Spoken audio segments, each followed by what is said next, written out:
Hello students, smart commerce study Bangla YouTube চ্যানেলের class নম্বর 17-এ তোমাদের সকলকে স্বাগত জানাই। আজকের এই ক্লাসে আমি তোমাদের সঙ্গে অরিজিৎ তোমাদের ক্লাস 11-এর অ্যাকাউন্টেন্সির একটা খুব ইম্পর্টেন্ট টপিককে নিয়ে আজকে ডিসকাস করতে চলেছি। সেটা হচ্ছে ব্যাংক রিকনসিলিয়েশন স্টেটমেন্ট, অর্থাৎ ব্যাংক মিলকরণ বিবরণী। এই টপিকটা এই কারণেই এত ইম্পর্টেন্ট বলছি, কারণ এটা তোমাদের পরীক্ষাতে ক্লাস 11-এর অবশ্যই আসবে এবং এটা থিওরিতেও থাকবে এবং প্র্যাকটিক্যাল প্রবলেম যখন তোমরা অঙ্কগুলো করবে ব্যাংক রিকনসিলিয়েশন স্টেটমেন্টের একটা অঙ্ক থাকবে এবং পরীক্ষার সময়ও তোমরা আজকের এই ভিডিওর ম্যাক্সিমাম পয়েন্টটাই কমন পেয়ে যাবে। এবং ব্যাংক রিকনসিলিয়েশন স্টেটমেন্টের প্রথম থেকে শেষ পর্যন্ত সমস্ত কিছু কনসেপ্ট যদি ক্লিয়ার করতে চাও তো আজকের ভিডিওটি অবশ্যই প্রথম থেকে শেষ পর্যন্ত ফলো করো। তো আজকের এই ভিডিওর ফার্স্ট পার্টে আমি ব্যাংক রিকনসিলিয়েশন স্টেটমেন্ট বা ব্যাংক মিলকরণ বিবরণীর পুরো ইন্ট্রোডাকশনটা তোমাদের সামনে ক্লিয়ার করে দেব এবং সেকেন্ড পার্টে আমি তোমাদেরকে দেখাবো কিভাবে তোমরা ব্যাংক রিকনসিলিয়েশন স্টেটমেন্টটা প্র্যাকটিক্যালি সলভ করো। তার জন্য আমার একটা WB অ্যাডাপ্টেড কোশ্চেন বোর্ডে লেখা আছে এবং সেটাকেই আমি তোমাদেরকে ব্যাংক রিকনসিলিয়েশন স্টেটমেন্টে সলভ করে দেখাবো এবং দেখাবো যে কিভাবে তোমরা পরীক্ষার সময় খুব সহজেই ফুল মার্কস তুলতে পারো। এবং আজকের এই ভিডিওটিতে আমি এমন কিছু ভুলের কথাও বলবো যেগুলো তোমরা পরীক্ষার সময় বেশিরভাগ সময় করে ফেলো এবং সেই ভুলগুলো তোমরা কিভাবে সংশোধন করবে সেটাও আজকের এই ভিডিওটিতে আমি ডিসকাস করে নেব।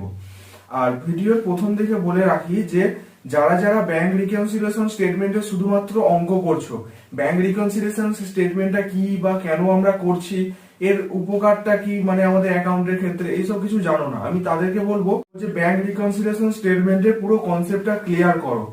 না হলে তোমরা পরবর্তী ক্ষেত্রে যখন বিকম স্ট্যান্ডার্ডে করবে তখন বিকমেও bank reconciliation statement second sem বা থার্ড সেমে আছে, তো সেক্ষেত্রেও তোমাদের কিন্তু তখন ক্লাস 11-এ যে ব্যাংক রিকনসিলিয়েশন স্টেটমেন্টটা শিখেছিলে সেটা তখন কাজে লাগবে। সেই জন্যই বলছি আজকের ভিডিওটি তোমাদের জন্য খুবই ইম্পর্টেন্ট হতে চলেছে। তো আজকের ভিডিওর ফার্স্ট পার্ট ব্যাংক রিকনসিলিয়েশন স্টেটমেন্টের ইন্ট্রোডাকশনটা এবার আমি তোমাদের সঙ্গে ডিসকাস করব। তো ব্যাংক রিকনসিলিয়েশন স্টেটমেন্টটা বুঝতে গেলে তোমাদের একটু বেসিক জিনিসটাকে জানতে হবে। সেটা কি না, তোমরা এর আগে হয়তো কেউ কেউ ক্যাশ বুকটা শিখে এসেছো। তো ক্যাশ বুক ডবল কলামে কি হয় আমরা সবাই জানি যে ক্যাশ বুক ডবল কলামে দুটো কলাম হয়, একটা ক্যাশের কলাম হয় আর একটা ব্যাংকের কলাম হয়। ক্যাশের কলামে আমরা কি করি না, যে সমস্ত নগদ লেনদেন গুলো আমার ক্যাশের দ্বারা হয়ে থাকে, মানে ক্যাশ দ্বারা কোনো কিছু একটা লেনদেন আমরা পরিশোধ করেছি, তো সেটা ক্যাশ কলামে বসাই। আর ব্যাংক কলামে কি হয় না, যে সমস্ত নগদ লেনদেন গুলো আমার ব্যাংকের সঙ্গে জড়িত থাকে, মানে হয়তো কাউকে চেক দিলাম বা কারো থেকে চেক রিসিভ করলাম, মানে নগদ লেনদেন যদি ব্যাংকের সাথে জড়িত থাকে সেটাকে আমরা ব্যাংক কলামে লিপিবদ্ধকরণ করি। এবার যেহেতু এটা ব্যাংক রিকনসিলিয়েশন স্টেটমেন্ট মানে ব্যাংকের লেনদেন আজকের যে টপিকটা, সেই জন্য আমরা শুধু এখন ব্যাংক কলামটাকে ধরছি, ক্যাশ বুকের ব্যাংক কলামটা। তো এবার ক্যাশ বুকে যেহেতু আমরা ব্যাংকের লেনদেন গুলো ব্যাংক কলামে বসাচ্ছি, তার মানে এখান থেকে আমরা একটা জিনিস খুব পরিষ্কারভাবে বুঝতে পারছি যে আমাদের একটা ব্যাংকের অ্যাকাউন্ট আছে এবং সেই অ্যাকাউন্টটাকে আমরা কি নানাভাবে টাকা তুলছি বা টাকা জমা দিচ্ছি এবং সেই এন্ট্রিগুলোই আমরা ব্যাংক কলামে নিয়ে আসছি। আর ক্যাশ বুক, এটা হয়তো সবাই জানো, ক্যাশ বুক হচ্ছে আমাদের নিজের হিসাব, মানে আমাদের কোম্পানির লোকেরাই ক্যাশ বুকটা মেনটেন করে। তো এবার আমি যে বললাম যে ব্যাংকের একটা অ্যাকাউন্ট আছে, তো ব্যাংকের অ্যাকাউন্ট থাকা মানে তুমি যেমন ব্যাংকের লেনদেনগুলোকে প্রত্যেকটা লেনদেন লিপিবদ্ধকরণ করবে নিজের খাতায়, একইভাবে ব্যাংকও তার নিজের খাতাতে তুমি কত টাকা তুললে কত টাকা জমা দিলে এগুলো লিপিবদ্ধকরণ করবে।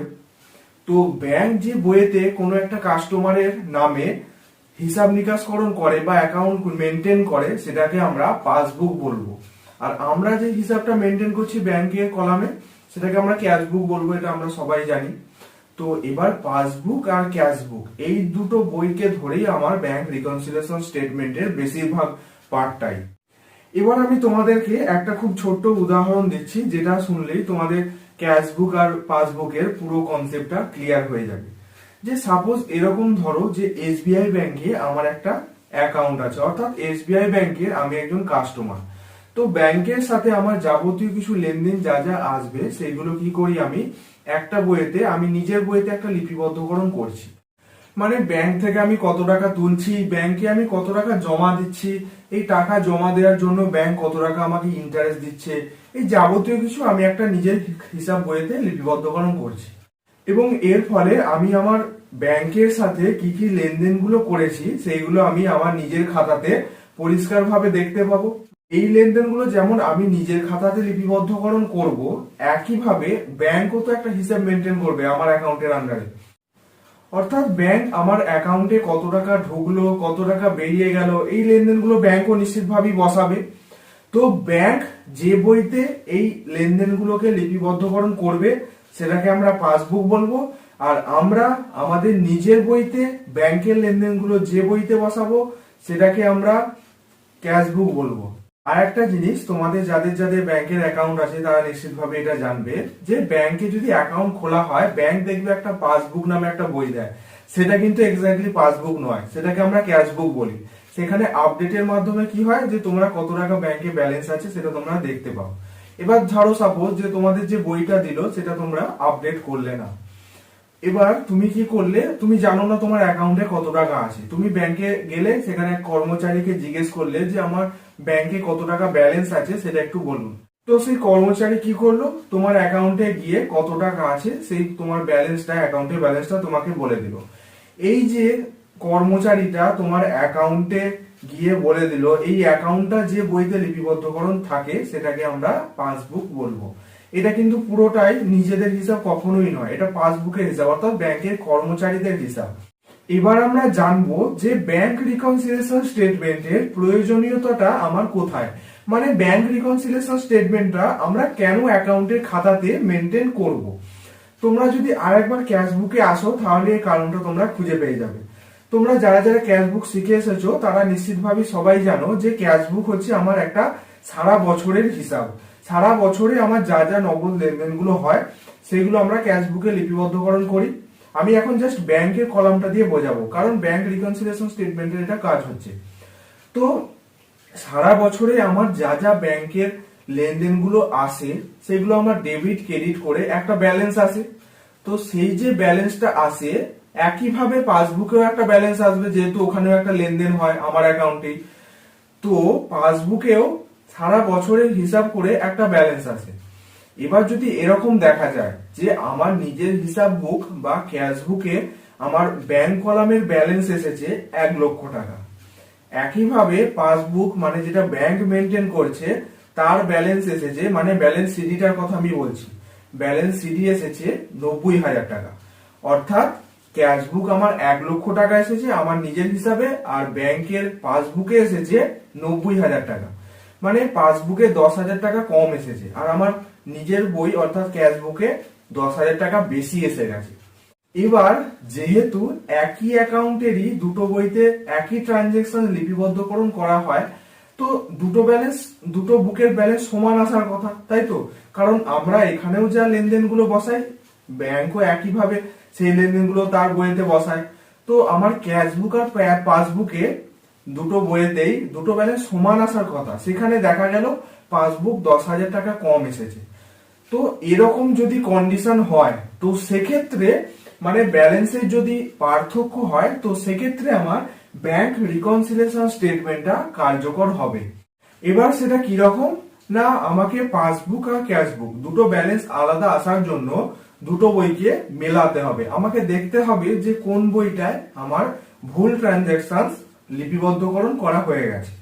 এবার সাপোজ এই মিলকরণ করার পর দেখা গেল যে আমার নিজের হিসাব মানে আমি নিজেই ক্যাশবুকে কিছু ভুল করে ফেলেছি, তো আমার ব্যাংক রিকনসিলিয়েশন স্টেটমেন্টটা সেই ক্যাশবুক ধরেই হবে। এবার এই ক্যাশবুক ধরে ব্যাংক রিকনসিলিয়েশন স্টেটমেন্টটা হওয়ার পর আমাকে দেখতে হবে যে আমার ক্যাশবুকে কোন লেনদেনটা ভুল বসানো হয়েছে। তো এবার সাপোজ এরকম ধরো যে আমি একটা চেক পেয়ে সেটাকে কি করলাম, ব্যাংকে জমা করলাম। তো এই যে ব্যাংকে জমা করলাম এটার জন্য আমাকে ক্যাশবুকে একটা এন্ট্রি করতে হবে, আমি করে দিলাম, ব্যাংক ব্যালেন্স ক্যাশবুকে বাড়িয়ে দিলাম। অথচ দেখা গেল যে ব্যাংক এখনো আমার অ্যাকাউন্টে সেই চেকের অ্যামাউন্টটা ট্রান্সফার করেনি, মানে আমার অ্যাকাউন্টের পাসবুকটা কমে আছে আর ক্যাশবুকটা যেহেতু আমরা চেকের এন্ট্রি মানে চেক পাওয়ার এন্ট্রি ব্যাংক ব্যালেন্স বাড়ার এন্ট্রিটা বসিয়ে দিয়েছি, সেই জন্য দেখা গেল যে আমার ক্যাশবুকটা বেড়ে আছে আর পাসবুকটা এখনো চেক জমা না দেওয়ার কারণে কমে আছে। এই দুটো কন্ডিশন হলো। এবার যদি তোমার অঙ্কতে বলা থাকে যে তুমি ক্যাশবুক ধরে করো, তখন ক্যাশবুক যেহেতু আমার এক্ষেত্রে বেড়ে আছে সেই জন্য আমরা কমিয়ে দেব। আবার যদি বলে পাসবুক ধরে করতে, তখন তোমার যে অ্যাকাউন্টটা মানে চেক না জমা নেওয়ার জন্য যে অ্যাকাউন্টটা কম হলো সেটাকে আমরা বাড়িয়ে দেব। এটাই হচ্ছে অ্যাডজাস্টমেন্ট ব্যাংক রিকনসিলিয়েশন স্টেটমেন্টের। তোমরা প্রথমেই দেখে নেবে যে কি বই থেকে আমাকে হিসাব নিকাশ করতে বলেছে। যদি ক্যাশবুক ধরে করতে বলে তো সেক্ষেত্রে তোমরা ক্যাশবুকের দৃষ্টিভঙ্গি থেকে করবে। আবার যদি পাসবুক ধরে বলে তো সেক্ষেত্রে তোমরা পাসবুকের দৃষ্টিভঙ্গি থেকে করবে। যেটা বেড়ে যাবে সেটাকে আমরা কমিয়ে দেব, যেটা কমে থাকবে সেটাকে আমরা বাড়িয়ে দেব। আশা করছি পুরো ইন্ট্রোডাকশনটা তোমাদের সামনে ক্লিয়ার হয়েছে। এবার যদি একটু অঙ্ক করে নাও তাহলে দেখবে আজকের ভিডিওর পুরো কনসেপ্ট তোমাদের সামনে ক্লিয়ার হয়ে যাবে। আর এই যে ফার্স্ট পার্টে আমি এতক্ষণ ধরে তোমাদের সামনে ইন্ট্রোডাকশনটা দিলাম, এটা কিন্তু তোমাদের জন্য অবশ্যই খুবই ইম্পর্টেন্ট এবং এগুলো তোমাদের জানা অবশ্যই দরকার। তো এবার আমি ভিডিওর সেকেন্ড পার্টটা অর্থাৎ কিভাবে তোমরা ব্যাংক রিকনসিলিয়েশন স্টেটমেন্টটা প্র্যাকটিক্যালি সলভ করবে সেটাকে আমি দেখাবো। তো আমরা প্রথমেই জেনে নেব যে ব্যাংক রিকনসিলিয়েশন স্টেটমেন্টের ঘরটা কি রকম হয়। সেটা তোমরা এখানে দেখলেই দেখতে পাবে, খুবই সহজ ঘর। তার আগে এই যে মাথায় জিনিসটা লেখা আছে এটা তোমরা বেশিরভাগ ক্ষেত্রে পরীক্ষার সময় লেখো না এবং এই মিস্টেক গুলোর জন্যই তোমরা নাম্বার অনেক সময় ঘাটতি থাকে তোমাদের। তো এই মাথায় যেটা লেখা আছে এটা কিন্তু লিখতে হবে। সেটা হচ্ছে bank reconciliation statement as at. এই অ্যাজ অ্যাট এর পর যে ডট ডট ডট দেওয়া আছে এখানে আমরা কি করব না আমাদের অ্যাকাউন্টিং ইয়ারের শেষের তারিখটা বসাবো। মানে আমার যদি 1/4/16 থেকে 31/3/17 পর্যন্ত আমার যদি অঙ্ক করতে হয় তো আমার শেষের তারিখ 31/3/17টা এখানে বসে যাবে। এরপর পার্টিকুলার্সে আমরা কি করব না পাসবুক আর ক্যাশবুক এই দুটো বইয়ের মধ্যে আমার যে বইটা ভুল ট্রান্সফার করা হবে তো সেই বইটা ধরে আমরা প্রত্যেকটা ব্যাংক রিকনসিলিয়েশন স্টেটমেন্টের অঙ্কগুলোকে করব। অর্থাৎ কি আমি আগেই বলেছি যে প্রথমে পাসবুক আর ক্যাশবুক মিলকরণ করা হবে, যে বইটা ভুল হবে সেই বইটা ধরে আমরা ব্যাংক রিকনসিলিয়েশন স্টেটমেন্টটা করব। তো সেই বইটার নামে এবার সেই বইটার আন্ডারে যা যা অ্যাডজাস্টমেন্ট আছে সেগুলো আমরা পার্টিকুলার্সে বসাবো। মানে যেটা অ্যাড হয়ে থাকবে সেটা আমরা সেই ক্যাশবুকের ব্যালেন্সের সাথে বা পাসবুকের ব্যালেন্সের সাথে লেডাস করব। এরপর এখানে আমি অ্যামাউন্ট কেটেছি আর এখানেও একটা অ্যামাউন্ট কাটা আছে। মানে আমার যা যা অ্যামাউন্ট গুলো আসবে তোমরা পরবর্তী ক্ষেত্রে যখন অঙ্ক করব দেখতেই পাবে। তো সেই অ্যামাউন্ট গুলো আমরা এই অ্যামাউন্ট রুপিসে পরপর বসিয়ে যাব। এবার আমি অঙ্কতে ঢুকবো। প্রথমত এই ডেটটা আগে আমাদের বসাতে হবে। অ্যাজ অ্যাট দিয়ে যে ডেটটা আছে ব্যাংক রিকনসিলিয়েশন স্টেটমেন্ট, তো সেটা বসানোর জন্য তোমাকে প্রথমে অঙ্কতে যেতে হবে। দেখো আমি মাথাতে লেখাই আছে যে on 31 March 2016 the bank account of its cash book showed a debit balance of rupees 1,54,300 টাকা। এর মানে এই যে এই তথ্যটা আমি পেলাম এখান থেকে এটা প্রমাণ হলো যে যার বই করছি তার ক্যাশবুকটা ভুল আছে। এই যে এখানে বলা আছে দেখো ক্যাশবুক শোড এ ডেবিট ব্যালেন্স। তোমরা পরীক্ষায় অঙ্ক করার সময় এরকম দেয়াই থাকবে যে ক্যাশবুক ভুল আছে না ডেবিট পাসবুক ভুল আছে, সেটা বলাই থাকবে। এবার সেটাকে ধরে তোমাদের অ্যাডজাস্টমেন্ট গুলো করতে হবে। তো মাথার ডেটটা আগে বসিয়ে দিই। এখানে দেখো বলাই আছে যে 31 মার্চ 2016। তো আমরা এখানে অ্যাজ অ্যাট এর শেষের তারিখ অবশ্যই অ্যাকাউন্টিং ইয়ারের শেষের তারিখ তার দেবে, সেটা 31/3/16। এরপর তো আমার যেহেতু এটা ক্যাশবুক ধরে করতে বলেছে মানে আমার ক্যাশবুকে ভুল হয়েছে, আমরা যার বই করছি তার ক্যাশবুকটা ভুল হয়েছে, লিপিবদ্ধকরণে ভুল হয়েছে। তো আমরা কি লিখবো এটা তোমরা ভালোভাবে দেখে নাও। এটা লিখতে হয় bank balance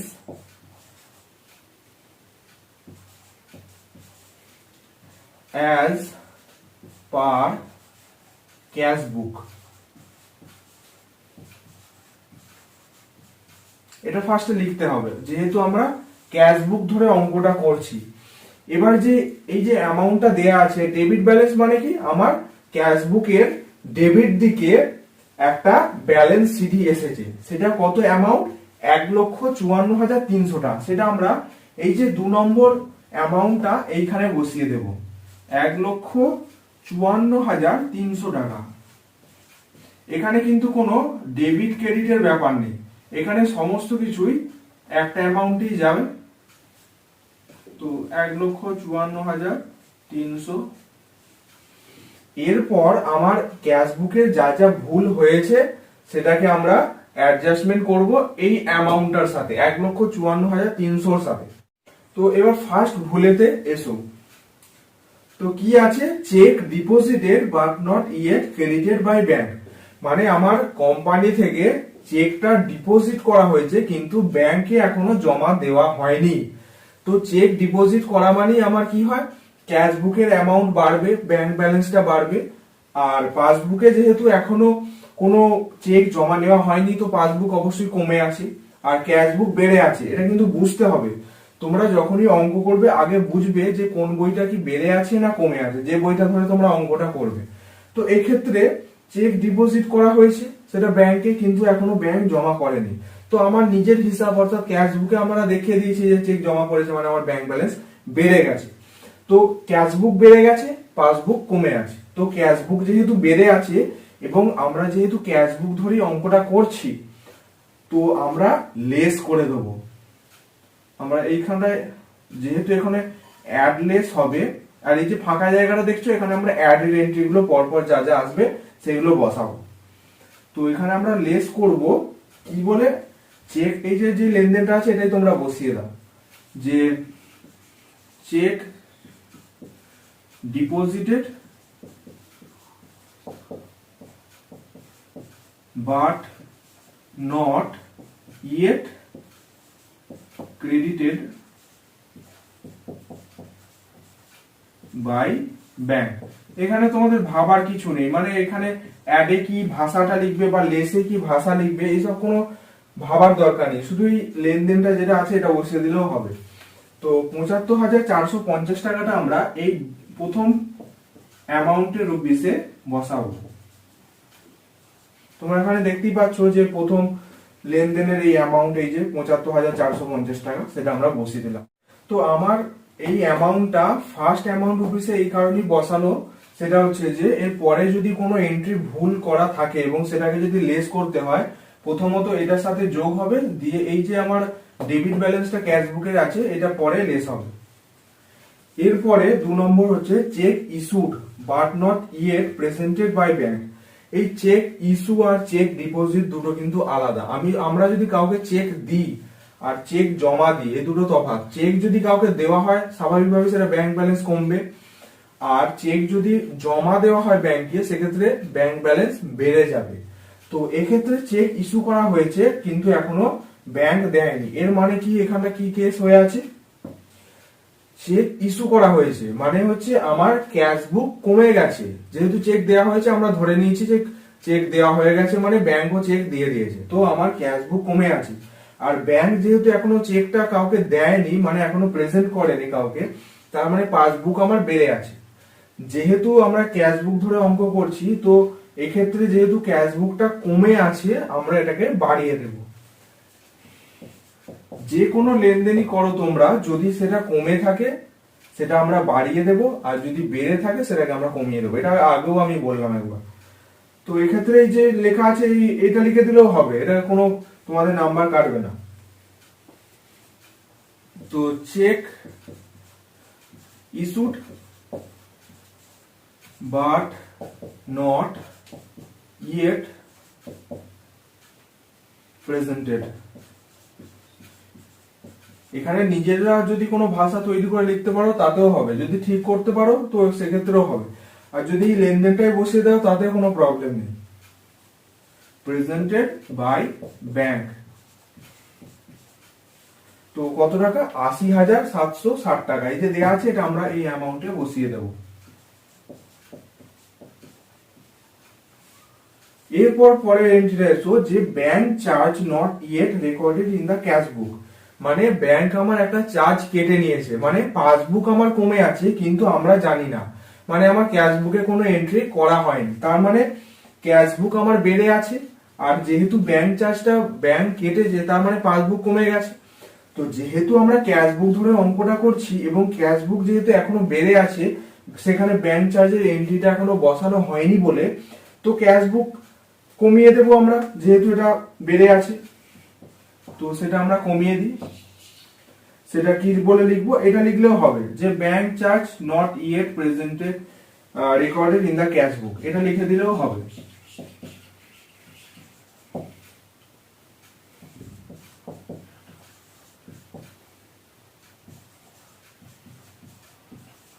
recorded in the cash book মানে আমাদের নিজের হিসাবে এখনো ব্যাংক চার্জটা কোনো কাটা হয়নি, মানে আমার ব্যাংক ক্যাশ বুক বেড়ে আছে, সেই জন্যই আমরা লেস করে দিচ্ছি।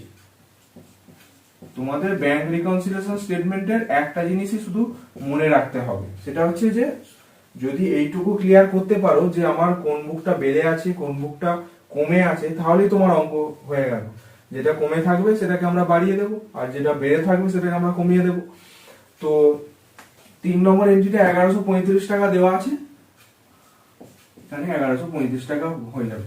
আমি এই কারণেই এই যে এই লেসটা করেছি সেটা এই জন্যই আমি ফার্স্ট অ্যামাউন্টে বসেছি, যে যদি আরো কিছু ভুল থাকে এবং সেটাকে যদি লেস করতে হয় একসাথে যোগ করে এই ডেবিট ব্যালেন্সের সাথে মাইনাস করব। এরপর দেখো 4 নম্বর entry, dividend collected by bank but not yet recorded in the cash book. তো ডিভিডেন্ড মানে হচ্ছে কোনো কোম্পানির একটা ইনকাম। তো ইনকামটা আমার পাসবুকে এন্ট্রি করা হয়ে গেছে, মানে আমার পাসবুকের ব্যাংক ব্যালেন্স বেড়ে আছে কিন্তু আমার ক্যাশ বুকে কোনো রেকর্ড করা হয়নি, মানে আমরা কোনো রেকর্ড করিনি। তো স্বাভাবিকভাবেই পাসবুক এখানে বেড়ে আছে আর ক্যাশ বুক কমে আছে। তো আমরা যেহেতু ক্যাশ বুক ধরে অঙ্ক করছি, তো ক্যাশ বুক যেহেতু কমে আছে সেটাকে আমরা বাড়িয়ে দেব।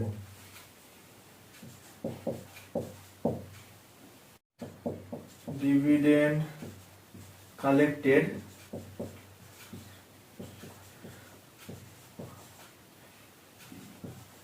এইটা অনেকটা তোমাদের জার্নালের মতো। তোমরা যেমন কোনো একটা লেনদেনকে এন্ট্রি করলেই জার্নালে তার যেমন একটা ন্যারেশন দাও, এটাও কিন্তু অনেকটা ন্যারেশনের মতোই। এটাকে আমরা কেন অ্যাড করলাম এই এন্ট্রিটাকে, সেটা বোঝানোর জন্যই আমরা অ্যাডলেসটা করছি এবং এই ন্যারেশন গুলো লিপিবদ্ধকরণ করছি। তো dividend collected by bank but, এগুলো তোমরা নিজেদের ভাষাতেও লিখতে পারো যেটা তোমাদের সুবিধা হয়। Not recorded in cash book।